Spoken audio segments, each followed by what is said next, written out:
Three, two. Yeah.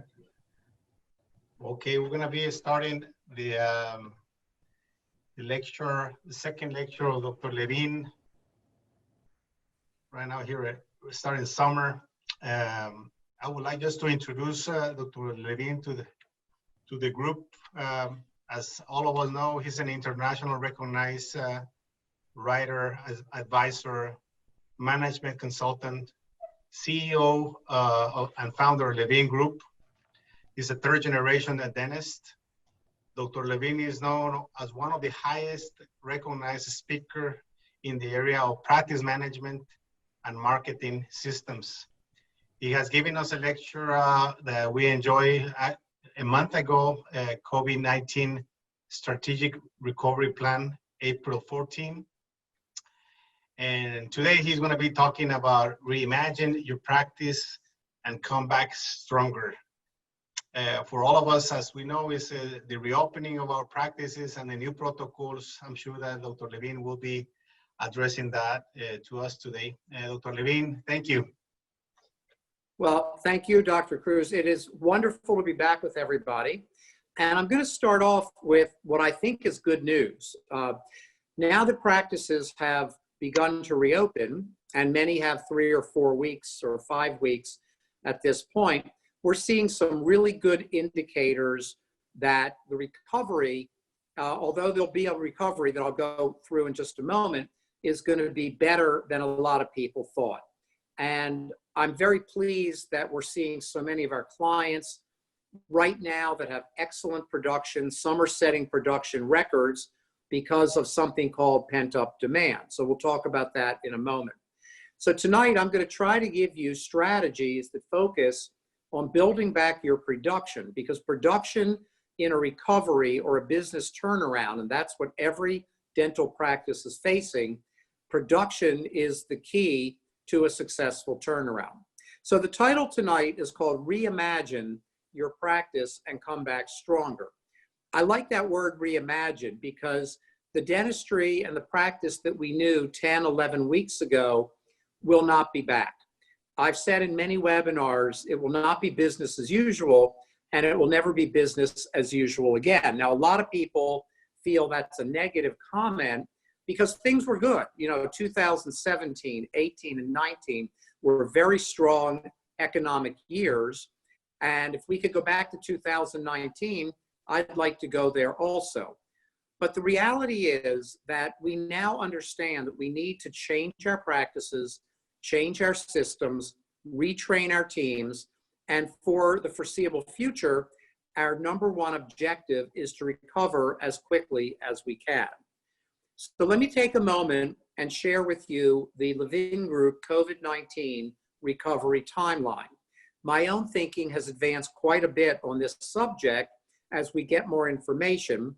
And currently, the way the timeline works is that in phase 1, which is months 1 through 4, you're going to be extremely busy with a lot of pent-up demand. Many of our practices are having 70 to 90% of their patients coming back. There's some elderly that want to hold out a little bit. There's some people who are not quite ready, but I'm optimistic that many of your patients will come back. The danger in phase 1 is that pent-up demand makes you so busy that you feel like, well, everything's normal, maybe even better than normal. But then we're going to hit phase 2.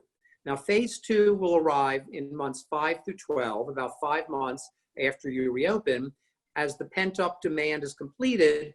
And that's where I think we're going to see production start to decline. Now, don't panic.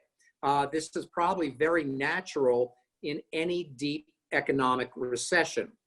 And what I think is going to happen is as the pent-up demand is completed, the practices that are preparing, as I will work to prepare you tonight, are going to have better production than those that don't. So most practices will see a production decline in months 5 through 12. You want it to be as small a decline as possible, but then we hit phase 3. And phase 3 is months 13 through 24, which means that the recovery, I'm estimating, is a 24-month recovery. And that's assuming that we don't have definitive treatment or a vaccine. Either of those could change the timeline completely, which would be great. But the goal is by month 24 to have your production somewhere between 70 and 80, 85% of your average monthly revenue in 2019. Now, you might be saying, well, wait a minute, Roger, that's not so good. I want to be back to my 2019 production numbers. And I don't blame you. That would be great. But we have to remember that we're going from one of the best years in United States economic history, 2019, to what I think is going to be an economically depressed time in 2020 and 21. Now, again, I hope I'm wrong. I hope the economy bounces back much faster. That would be in everybody's best interest. So what can you do? So tonight I'm going to talk a little bit about six-figure increases. Six figures refers to $100,000 at a time.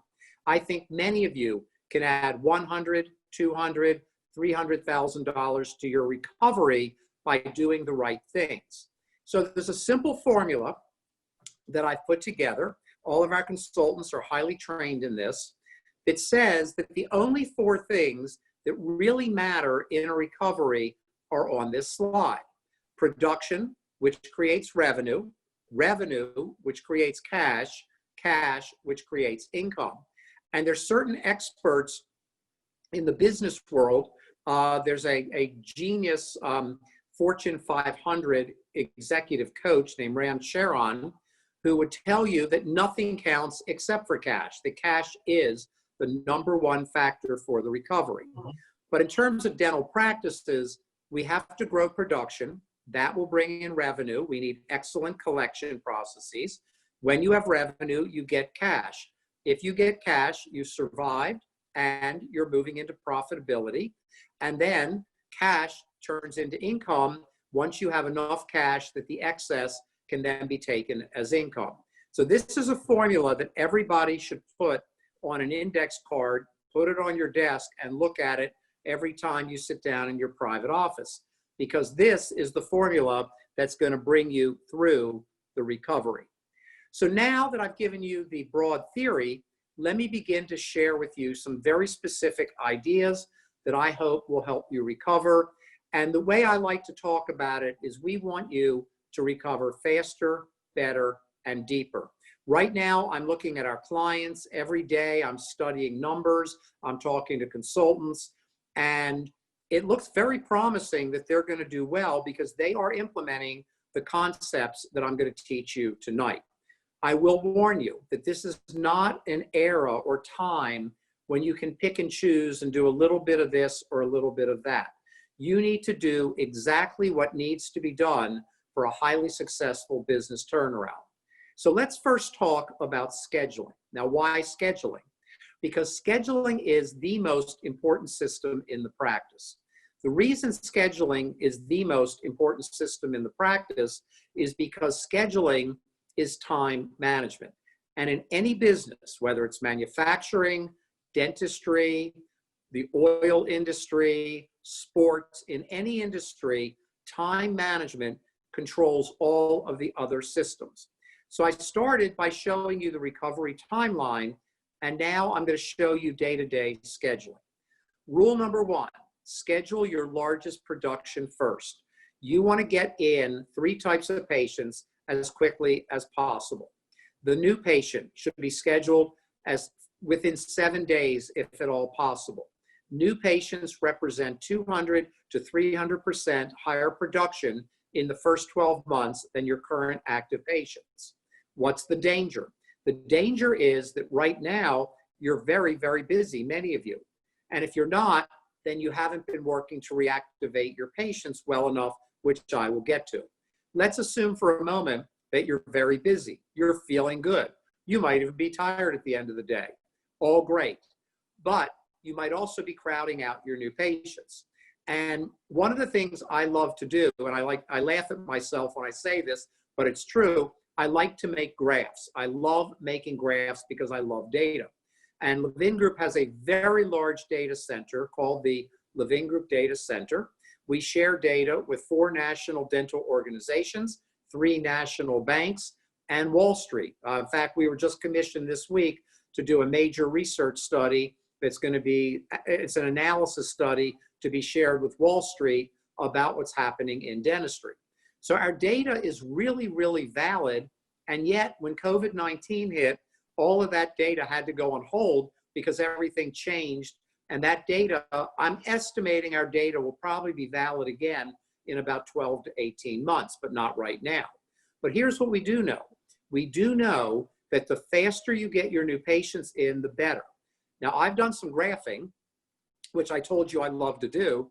And I now believe that if you don't get new patients in the first 4 to 8 weeks, when they're calling, at about 12 weeks, production will start to decline sooner than expected.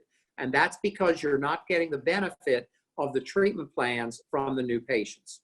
The second type of patient you want to get in that day are emergency patients. Emergencies have always been a headache, and they only make up 10% of doctor production in general practice, and doctors make up about 75% of practice production. So based on that, emergencies only contribute about 7.5% of the annual production. And they call at random, it's chaotic, they blow up the schedule, all kinds of different issues. And up until COVID-19, we worked hard to teach you how to manage emergencies in the right way, knowing that many of those emergencies were not emergencies. Now, we have a very different point of view. Our processes have changed a lot in the last 10 weeks because we want to get our clients recovered as quickly as possible. So based on that, we now tell you to get emergencies in that day and try to do complete treatment. If they need a root canal, do the whole root canal. If they need a crown, prep the crown. Don't just see them and send them home and reschedule them. They may not be back. When they come in, one appointment, you want to do as much as you can because emergency patients usually accept treatment because they are what I call highly motivated patients.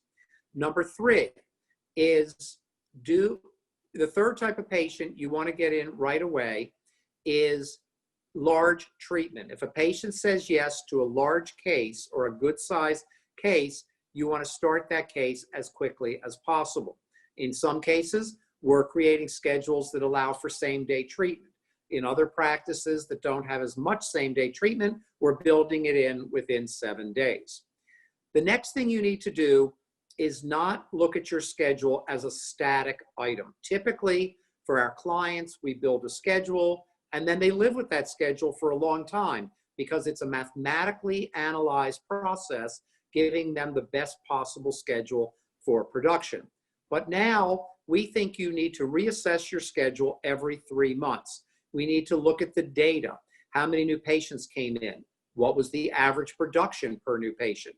We look at items I'm not going to talk about tonight now, like doctor production per hour, hygiene production per hour, per week, per month. So when we look at the data, that's going to tell us how to rebuild the schedule on a 90-day cycle in order to get you the highest possible production. I know this may sound complex, but it really isn't. Once we build the schedule the first time, that's complex with a lot of mathematical formulas. After that, we build it for your production. So schedule your new patients within 7 days, your large cases, and your emergencies. Bullet number 2 on this slide says complete all dentistry possible in one appointment. We now want to bring the patient in and do as much dentistry as we can, the longest possible appointment. Number 1, that lowers overhead. Number 2, it's more convenient for the patient. Number 3, it's less infection control costs and less times you need to charge the patient an infection control fee. And as you may remember from last time, we are recommending a $15 infection control fee.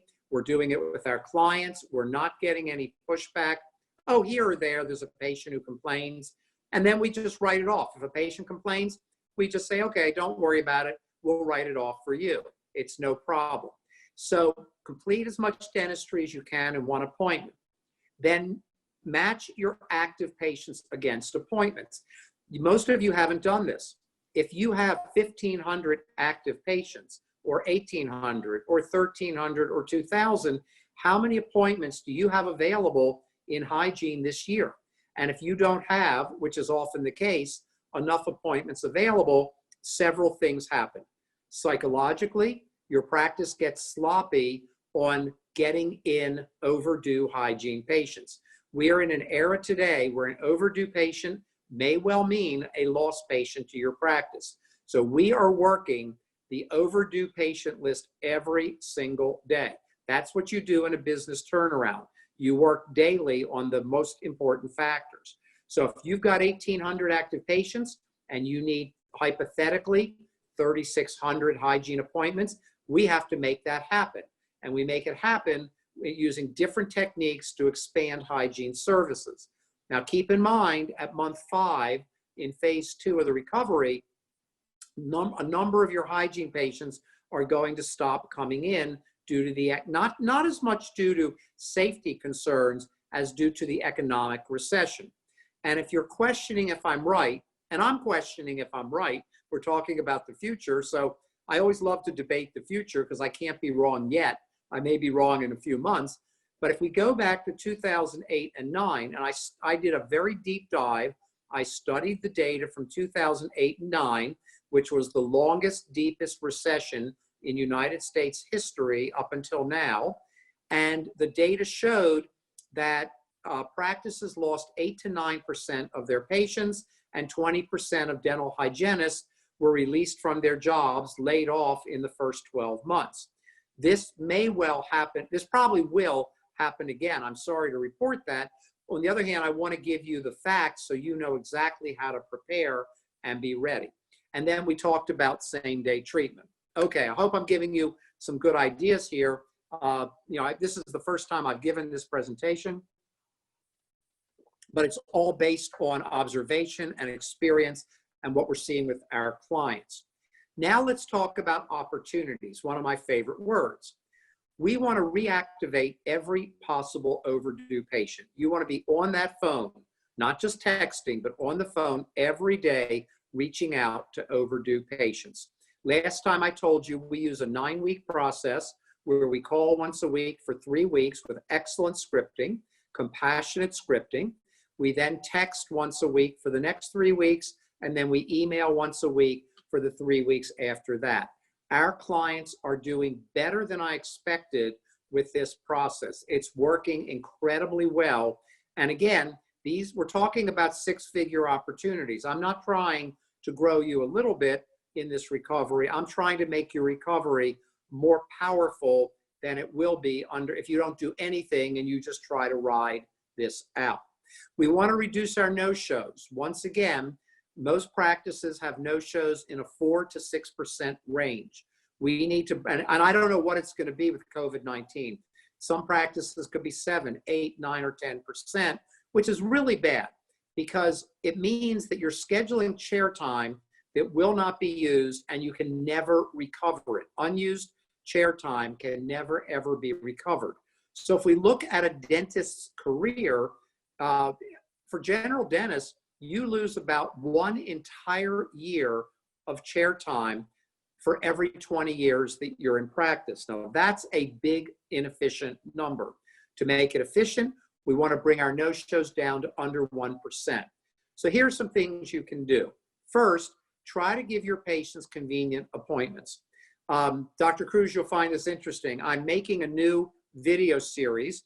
This is for clients, so you'll be getting it, called 5-Star Customer Service. And every month, our clients will now receive a video that I've made on the next part of the series on 5-Star Customer Service. And that's going to start in September. I'm making them now. We'll have them ready for September launch. Also because people are not as interested in the summer, but we have to be ready to bring it out. So one of the recommendations I made in, I think it might have been number 5 in the series for no-shows, is give patients convenient appointments. And the best way to do that is to know every patient's favorite appointment time. So if you're a general practice, you know your patients, you can learn their favorite appointment times, and then when they walk up to the front after they finish in the clinical area, or if you schedule in the clinical area, you can say, Mrs. Smith, I know you like Thursdays at 4 o'clock. How is Thursday, November 6th at 4 o'clock for you? People will be so impressed when you do that. And that's one of many, many five-star customer service opportunities. We'll talk about that a little later. You also want to market interest-free financing. In every phone call, I suggest that you tell every patient and new patient that interest-free financing is available in your office.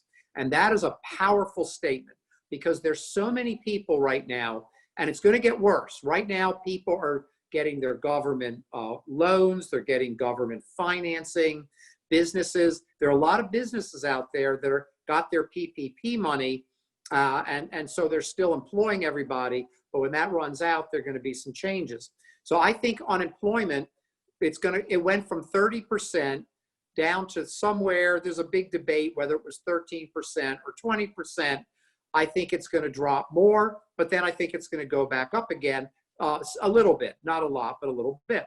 So when people are worried about their jobs or out of work or financially challenged or just financially fearful, the words interest-free financing become powerful, powerful words to give them the confidence that they can afford to come into your practice. And interest-free financing, if they know about it, companies like Care Credit, also reduces no-shows because there are people who get out of bed that morning and say, you know what, I don't think I can afford to go to the dentist or accept that treatment.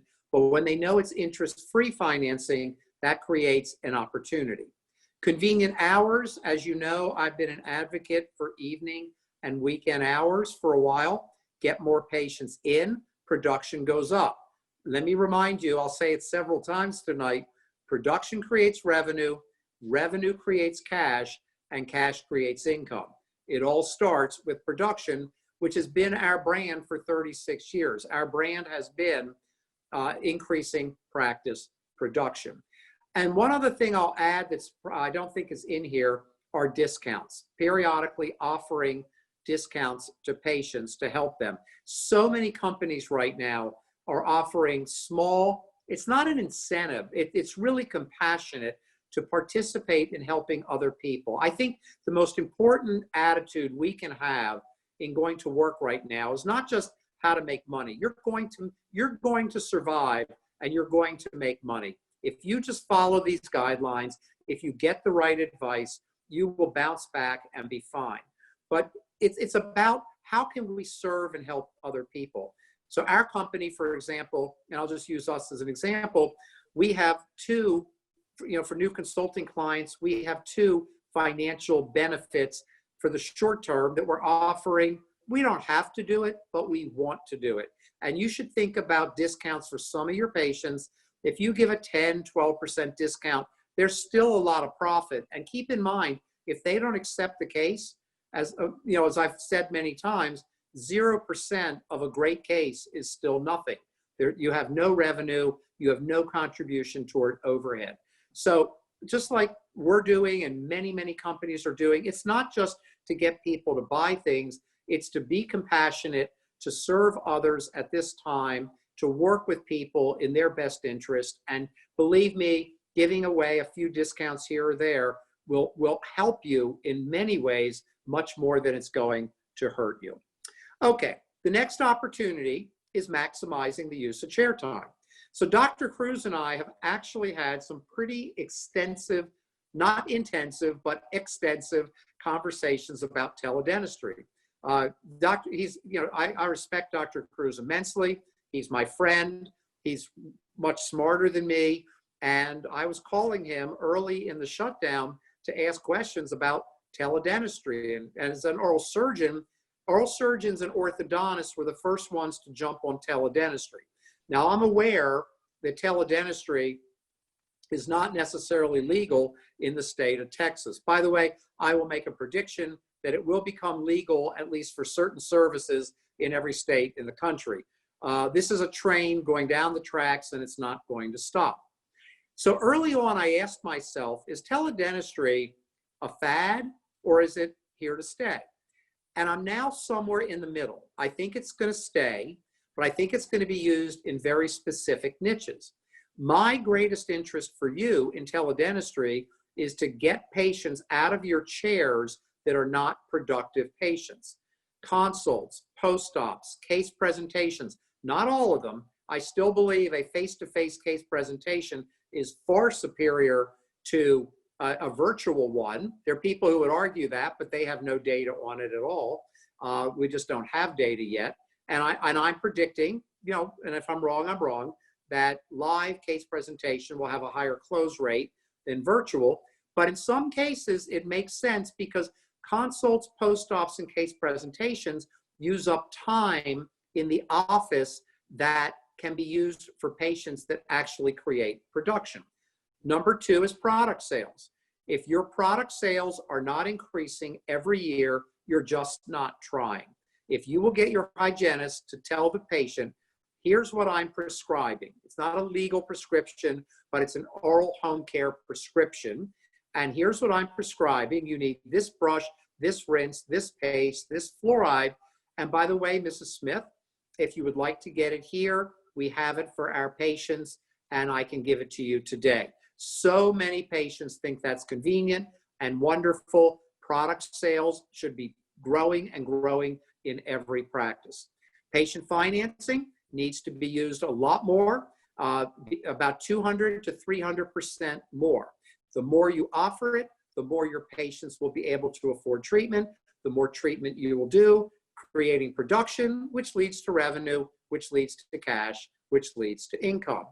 And in hygiene, you may not think that this applies to you, but I bet it does. When we get new clients in general dentistry, we find over and over and over that you're not diagnosing all of the periodontal disease, that you're not doing enough aligner cases. If you do aligners, if you don't, that's fine. That you're not offering enough adult fluoride. It should be 5, 8, 10 times more than whatever you're doing now. That you're not doing nearly as many sealants as the pediatric dentists would do routinely on children, and now for us, even on elderly, and that you're behind on many of your x-rays. And if you want to talk about six-figure opportunities, $100,000, $200,000, $300,000 a year, this is part of it. I'm not encouraging you to increase your production by 6 figures by home runs. I'm a big person who believes in singles and doubles. And these are the singles and doubles. And if you pay attention, you will have plenty of opportunity to grow your production, your revenue, your cash, and your income, which means you're having a really good recovery. We are completely dedicated to our clients recovering in the top 20%. And so far, it's only phase one, so we have pent-up demand on our side, but so far, that's what I'm seeing.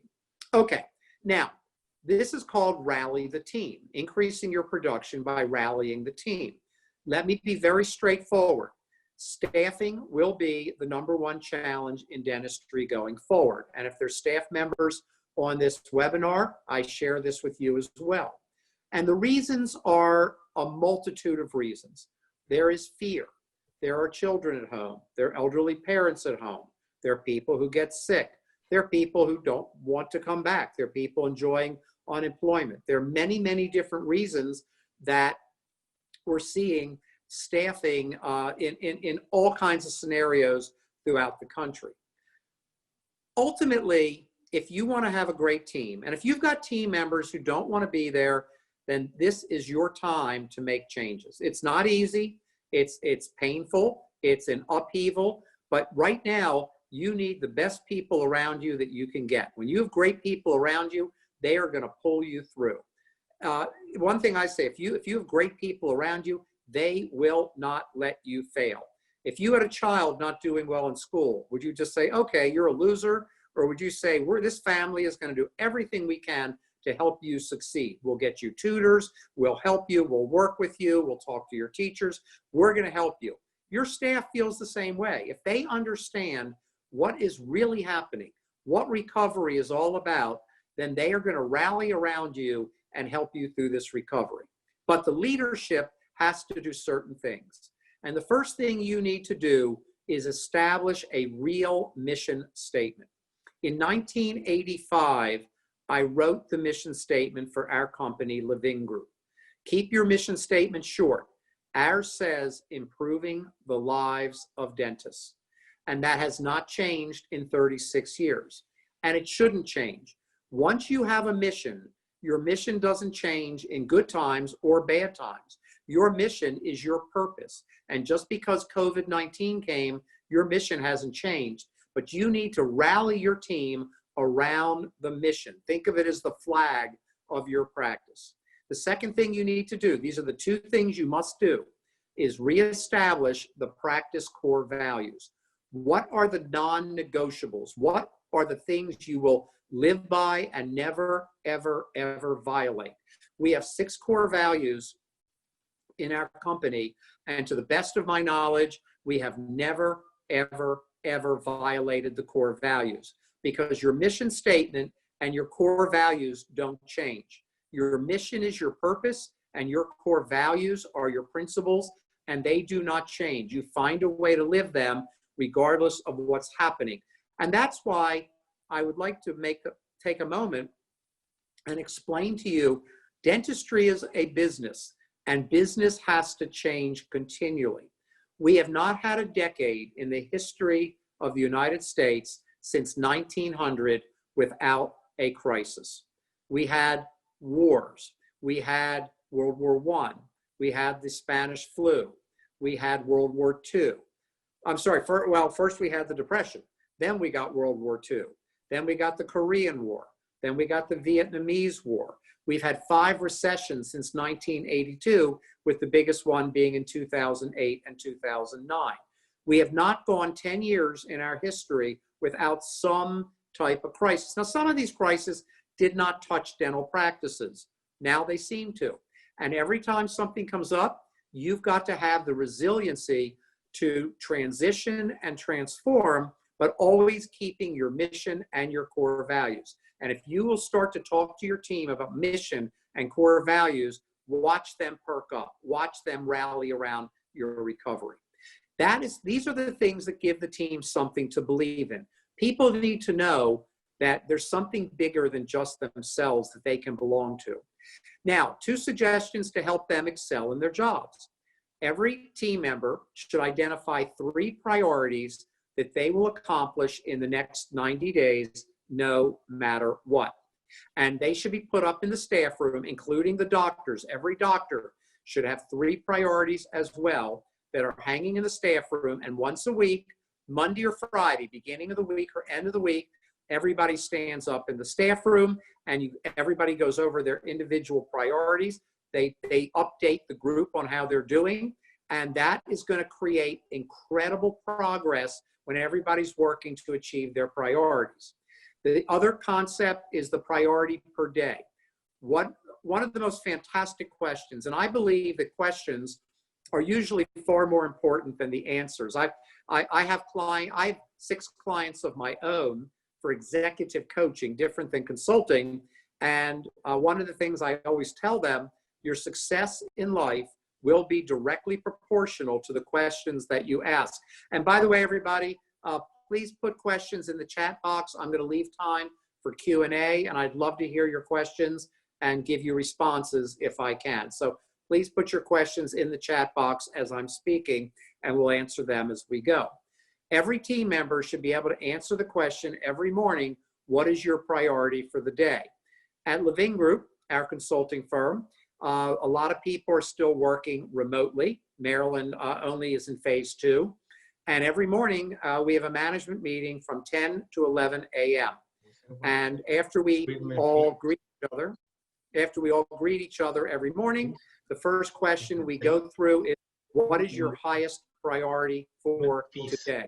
What is the highest priority for today?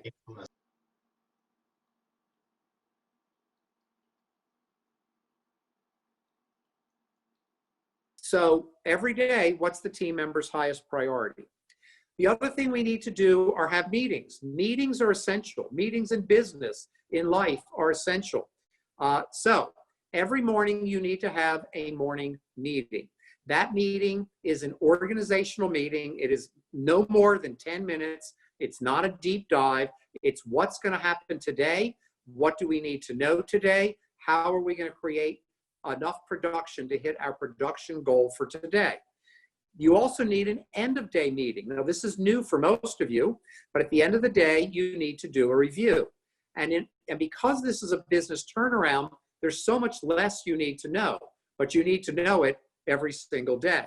So we look at approximately 8 key performance indicators at the end of every day. We look at production, collection, revenue, cash, number of new patients, number of active patients, number of overdue patients, and expenses. I think I got them all. Every single day, we look at the most important indicators, and you'll notice some days that you miss. Well, that's okay. One day you can be up, you can be down. That's not, but if you see a trend where cash is declining day after day, collections are only at 82%, that's when you need to get some help, because that's when you're going to find out your recovery is going to be stalled, and we don't want that to happen. As I told you last time, get advisors, get the best advisors around you that you can. You cannot cut your expenses to success. You should cut some expenses, but if you cut all expenses, you're not investing enough to have a great recovery. Once a month, we do a business review. You can do that in your monthly staff meeting. And then once a year, we do something called strategic planning. For our company, for larger practices, usually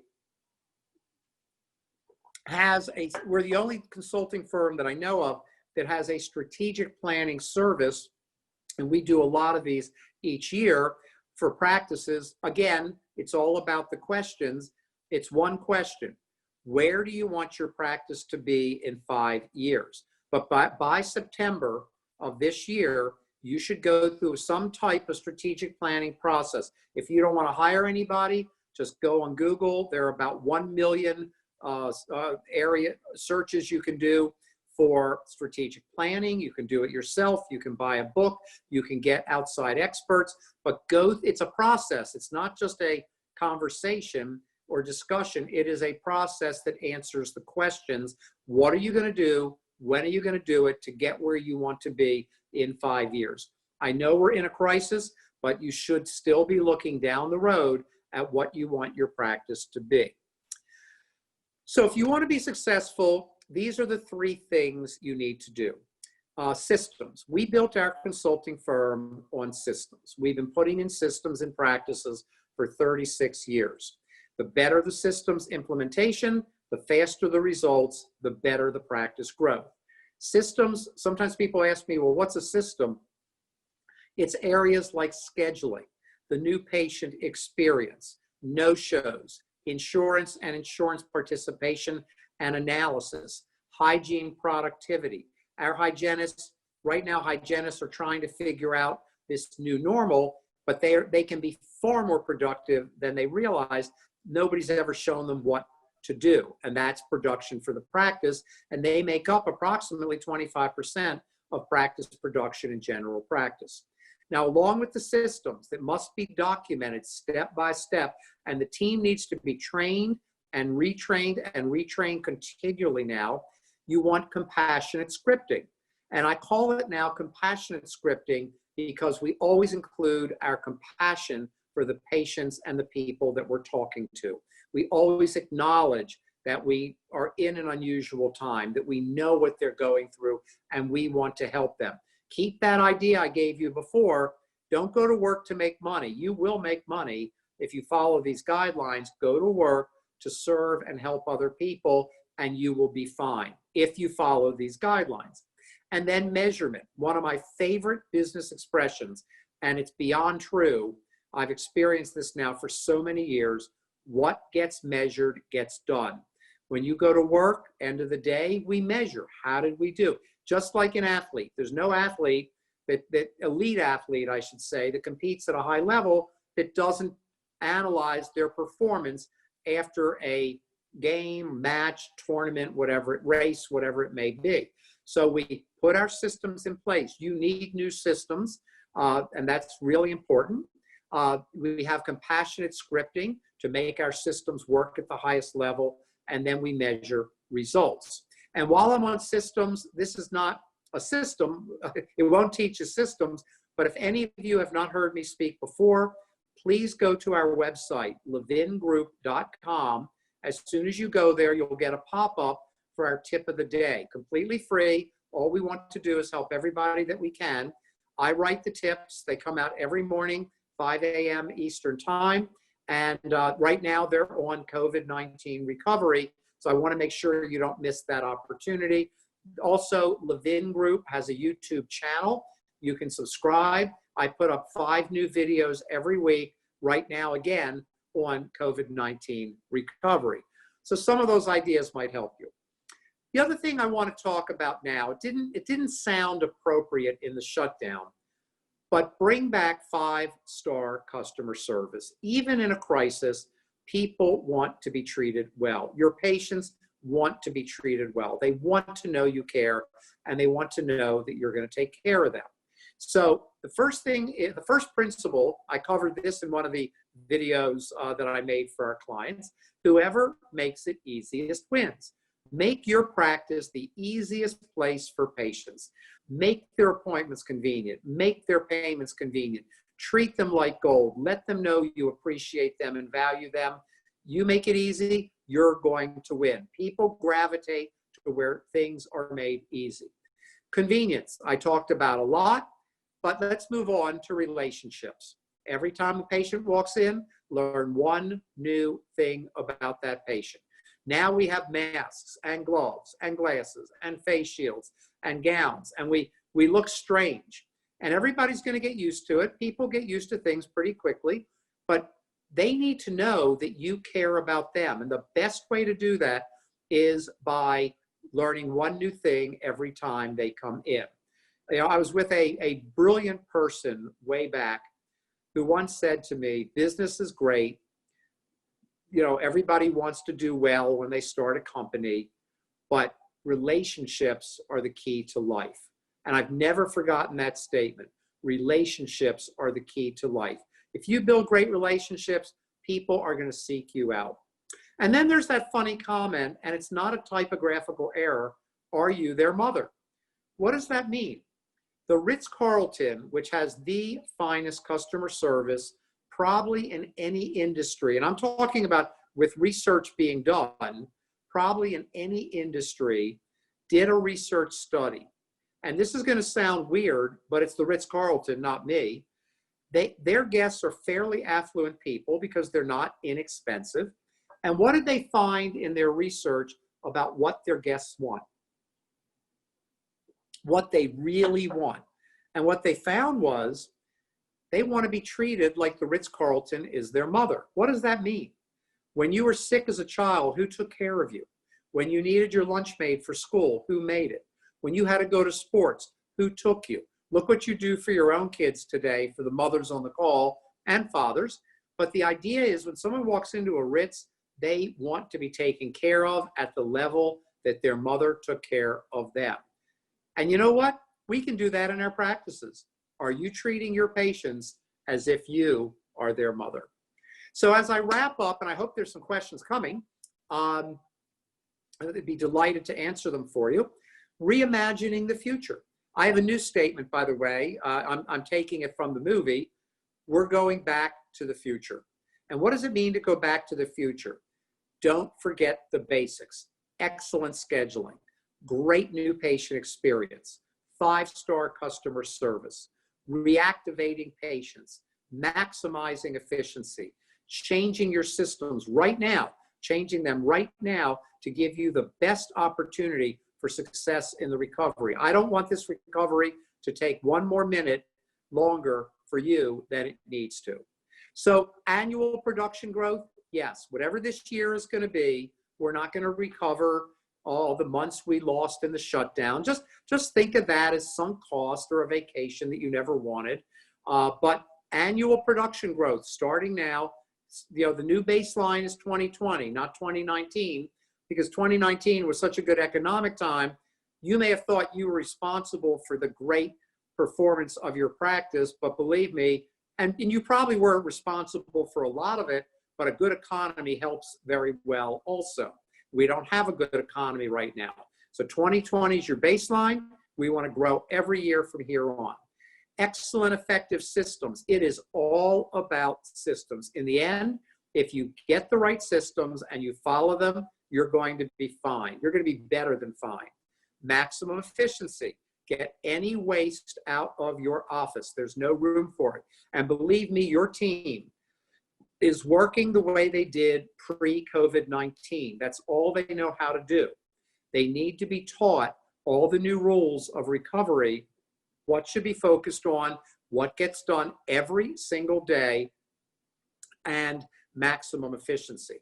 Prioritize scheduling. I gave you my ideas. They'll be very helpful to you. They can increase the production from your scheduling, I believe, by 20%. By 20%. I don't go, right now, I'm not chasing small things. This is a crisis. I'm chasing big things. A flexible cross-trained team. You may have some team members who don't come back. You may have team members that don't stay. When you've got cross-training, you've got flexibility, and flexibility is so important in a recovery. And finally, my favorite, 5-star customer service. It's so much fun to go to work every day to make people feel good. It's really, really fun. So I'm going to end by asking you a question. This is the way I end every appointment with my 6 executive coaching clients that I adore, because I personally interview them and decide which ones I work with, because I like it. I do it out of my own enjoyment and passion for it, and therefore I want to really like the people I work with, which I do. I got 2 of them tomorrow. I can't wait. But I end every appointment with this question. And I'm going to give you this question from this webinar. Otherwise, if you go back and do nothing, I've wasted your time, and even worse, you've wasted your time. So the question I ask my executive coaching clients, and these are highly, highly motivated people, in the next 2 weeks, because I talk to them once every 2 weeks, in the next 2 weeks, what 3 things will you absolutely get done no matter what?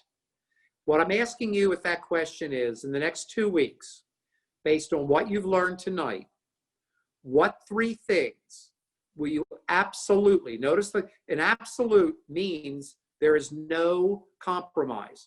What 3 things will you absolutely get done? And then 3 words I live by, no matter what. There are a million excuses that could happen. An assistant might stop working for you. There could be a hurricane. Texas is having an increase in COVID cases actually right now. There are a million excuses. But when you say the words no matter what, it means that short of a gigantic crisis, you will get them done. So what 3 things will you absolutely get done in the next 2 weeks, no matter what? And with that, Dr. Cruz, I come back to you. Okay.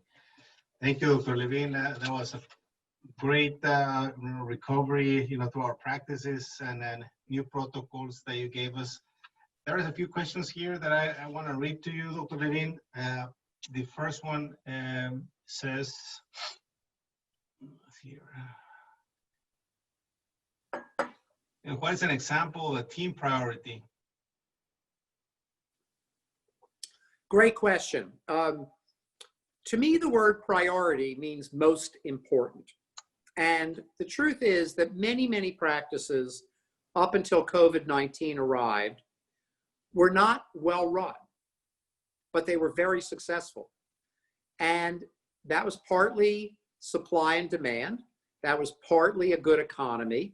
But the fact is that a lot of things I taught tonight, you could have ignored before COVID-19 and done just fine. Not everybody did. You could have done much better, but you were fine.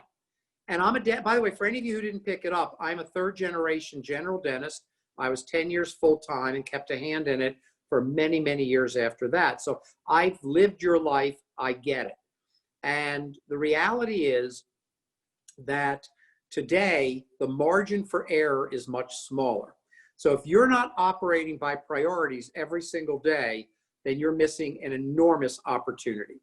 So what's an example of a priority? It could be a front desk person saying, I will reactivate 10 patients today. I'm going to call every patient who is 60 days overdue for collection. I'm going to check every new patient's insurance before they walk in the door. Our data at Levin Group clearly shows that if you validate patient insurance before they come in for a new patient, your case acceptance is far higher. Plus, you're going to have patients who come in now. I'm giving you a lot of extra information with these questions. You're going to have patients that come in now that are going to lose jobs in the next 6 months. So get them in and get their dentistry done while they have insurance. And you're going to have others that come in that lost their insurance. They might not tell you. You need to know that. So priorities are what am I, and I like daily priorities. In terms of every single day, every team member should have one top priority. And, you know, a hygienist might say, oh, Mrs. So-and-so is coming in. Last time she was in, I told her she needed a bridge. I'm going to present that bridge to her again and try to motivate her to accept it and work on a financial option that will allow her to have treatment. Those are the daily priorities. Now, there are also quarterly, 90-day priorities. Every team member should have 3. If you've got someone who does your ordering, then one priority might be to reduce the cost of supplies by 10%, which, by the way, should be pretty easy right now. We teach our clients to bid out their top expenses, get at least 3 bids. You don't have to leave who you're working with, but you've got to know, not if you're being overcharged, but if nobody's taking the time to find a way to reduce your costs. A great question to sales reps today is, I would really like to do this, but we made a decision to reduce this cost by 10%. Can you help me to do that? Great question. There's another question here about Dr. Lou. Could you give an example of a good schedule it looks like? A schedule like large production, post-op patient, emergency patient, small production, in which sequences? Okay, I can answer the question. I can't necessarily give you an example of what the schedule looks like, but if the question is how do we prioritize, I can definitely answer that. So first of all, large production would be number 1. There's a rule in business, do the most productive things first. So the large production should be the first thing scheduled. Second would be the new patient, because if you get them in and you work them up, they represent 200 to 300% higher financial value than a current active patient, as I mentioned. Third would be the emergency patient. Unlike in the past, when I taught a different protocol, the new protocol is you get your emergency patients in that day and do as much treatment as you can. Small production, and as a dentist, I believe that small production can wait a little bit longer without any harm. So if we've got cavities, things like that, and they wait a couple of weeks to get in, that's perfectly okay. So based on your list there, I would schedule large production, followed by the new production, followed by the emergency patient, followed by small production. Those all represent production. Now you put up here the post-op patient. According to the Levin Group Data Center, and we use our data to build our consulting model so that we know we've got it right, 50% of post-op patients miss their appointments. Might be 40% in your practice, but it's very, very high. The highest no-show category is the post-op patient. Number 2 is hygiene for general dentists. So if post-op patients eat up chair time that's not productive and they often don't show up, I'm all in favor, as much as you can, using teledentistry for those appointments. Thank you. Another question, Dr. Levin, from Dr. Fry. What will a new graduate getting off in 2 weeks do in 2020? Okay, so this is a fantastic question. I love students and I love graduates, and I've the last 10, 11 weeks, our company has worked so hard to help the profession, and we've talked to many dentists graduating, wondering what to do. First of all, every one of you are different. If you're a graduate, you're the people who actually excite me because you're the future of our profession. And you're coming out at a difficult time, but I also believe that people who have faced adversity do much better in life because they know when the next adversity comes, they're battle hardened, they're prepared, they're ready to go. And so many dentists right now have never seen adversity. This is their first one, unfortunately.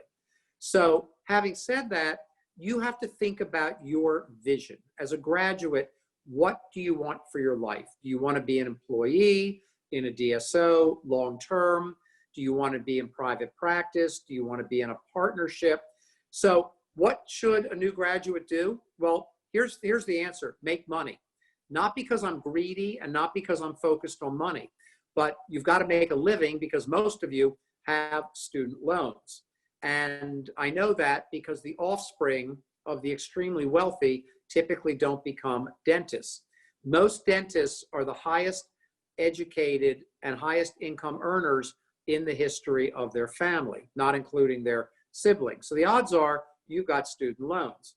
And that's a whole nother story that it's probably one of my number one grievances or what's happened to people with student loans. But putting that aside, you've got them, you got to pay them back. So what's your plan? If you're going to spend a couple years, go to a residency, spend a couple years at a DSO to earn some money, go into join a private practice with a discussion of buying in. And if you ever open your own practice, make sure that you've got plan B. And plan B means a couple days a week, you might work for someone else to keep income coming in while you build your practice. So as a graduate, the best opportunity right now is to become an employee short-term, 1 to 3 years, learn more about dentistry, learn more about running a practice, pay some of your loans as you decide what your vision and dream is. And if you have a dream of being in private practice, you should definitely do it because private practice is going to be alive and well for a long, long time. Another question to Levin. What advice do you have for someone in the process of purchasing a practice during this time? Okay, that's a critical, timely question. Thank you very much who asked that. You've got to be careful because the worst thing you can do as a business owner is overpay for the business. So unfortunately, we're going to see a percentage of dental practices disappear in this crisis. Whenever there's a crisis of this magnitude, restaurants will disappear, retail will disappear. Hertz, for example, has filed bankruptcy. They may or may not be back. JCPenney has filed bankruptcy. They may or may not be back. I personally wouldn't be buying any Hertz stock or JCPenney stock right now. So, and that's not my advice. That's what I personally wouldn't do. But having said that, buying a practice, this is a great time to buy a practice, but you have to negotiate the right price. And here's the problem. We've advised hundreds and hundreds of dentists on buying practices.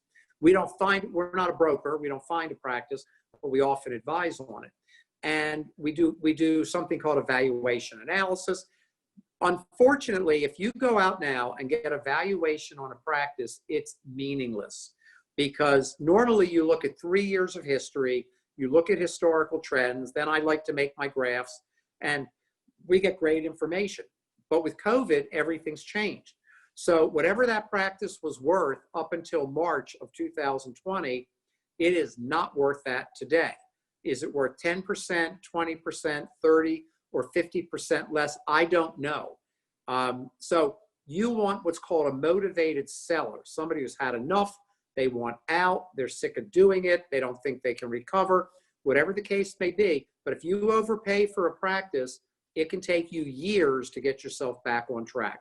And that's my advice. So if you want to practice, this will become a buyer's market. However, having said that, you still want to make sure you buy it at the right price.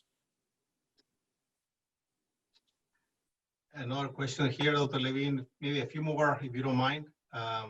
Is it realistic to anticipate new patient and or high production treatment opportunities at this time when unemployment is higher than what we have seen in a long time. Right. Well, this is from Diana, and Diana, thank you. If I just want to make sure I didn't miscommunicate.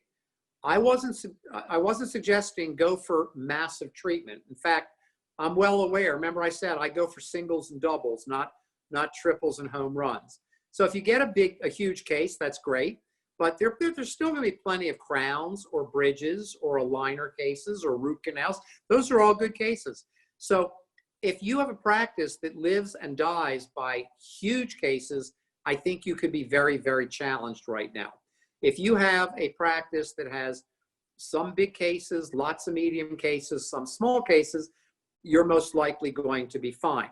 So is it realistic to anticipate new patients? Absolutely. We have 320 million people in this country, and many of them have to go to the dentist.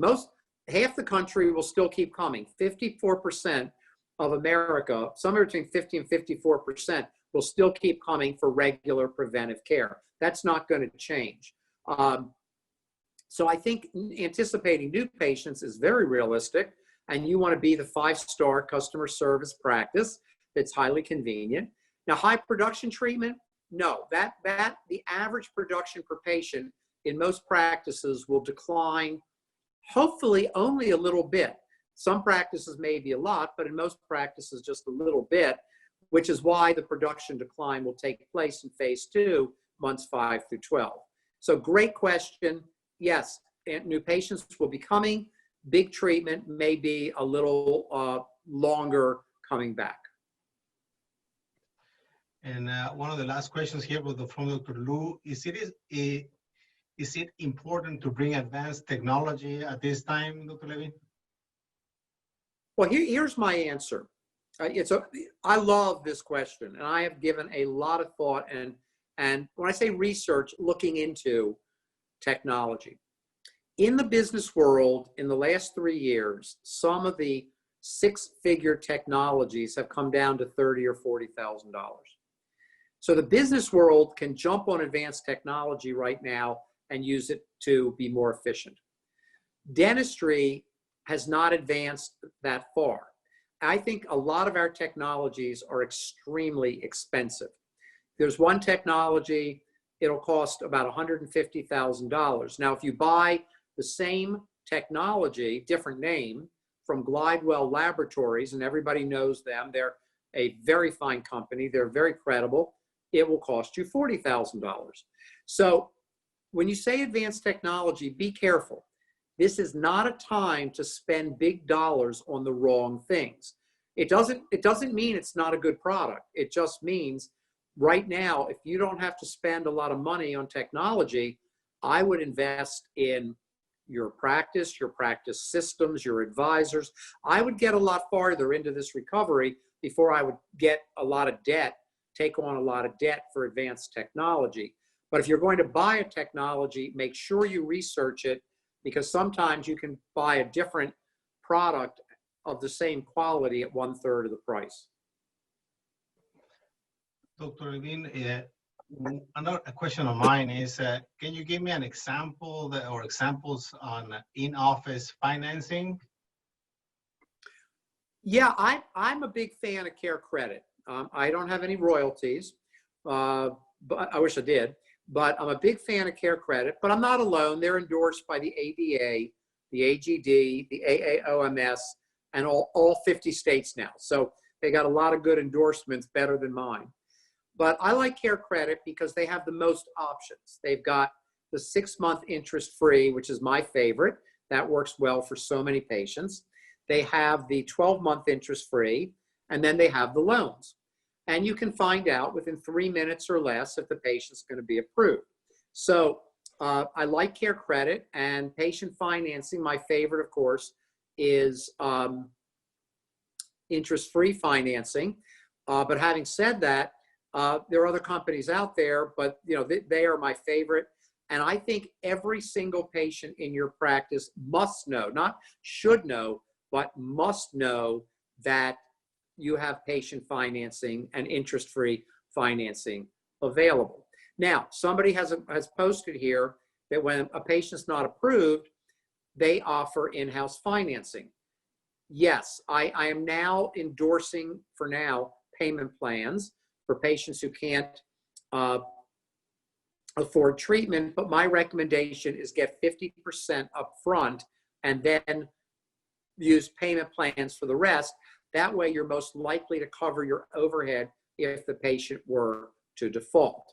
The other thing I like a lot is dental benefit membership plans, where your patients have an opportunity to become a member. The company I like there is called Dental HQ. Dental HQ. It was founded by a dentist, Dr. Brett Wells. Our clients are, again, I go by our clients. They love Care Credit once they understand that they should be using it, and they love Dental HQ. Both companies have great service, and Dental HQ, you can just go on their website, get all their information, and everybody who I meet, I haven't met anybody who's unhappy with them at this point. They also have some programs for working with local businesses to refer patients and things along those lines. So yeah, so that's my patient financing dental membership plan answer. Well, thank you, Dr. Levine. I think we really learn again from you, and we really appreciate hear from Texas all that you have provided us, especially here in South Texas. It's been a very interesting times that we're living. We are being very optimistic, and we'll get through this all together as a group and as a society in having mentors like yourself helping us and guiding and reading. Yeah, it's going to make a big change for us. I really appreciate from the bottom of my heart and from all of us what you have given us your time. Well, it's a great privilege to be with you all. As I told them, you are my friend. We are going to get through this, everybody. When the whole world works on a problem like this, I think we will have a vaccine. And they're not talking a lot about treatment, but I saw a report this weekend. They're working very hard on all kinds of treatment. Something is going to happen that's going to help us through this. No pandemic has ever lasted long. And we're actually doing better with this one than in the past for a lot of reasons. It's a confusing time because there's still more we don't know than we do know, but you need to have absolute faith that we will get through this. I do.